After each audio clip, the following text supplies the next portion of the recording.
Today I will go through how to create a better glass shader. As you can see right now, it's not looking that good. This is just a simple glass shader, but it's not letting that much light through, and there's a much better way of doing this. So I got in contact with some guy called Galeb on Instagram, and he was kind enough to share his glass shader with me. So today I will go through how to make it. I will create a new material, and what we need to do is we need to delete this, and we need to add a mix shader, plug it into surface, and then in here we need a layer weight, and in between here we need an RGB curves.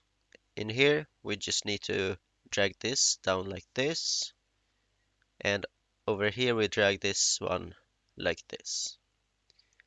Then in the shader we need a transparent, and then in this one we need a glossy BSDF.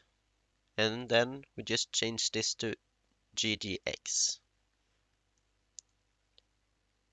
Then in cycles it will look like this.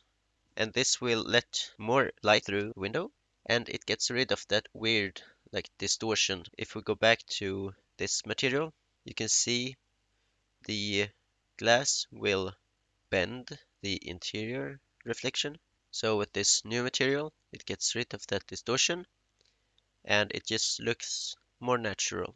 If you want to have a tinted window, the only thing you need is to change the color of the transmission to black. And one thing more, we need to change the roughness to 0. If you like this video, give it a like. And a huge thanks to Caleb for sharing this shader with us.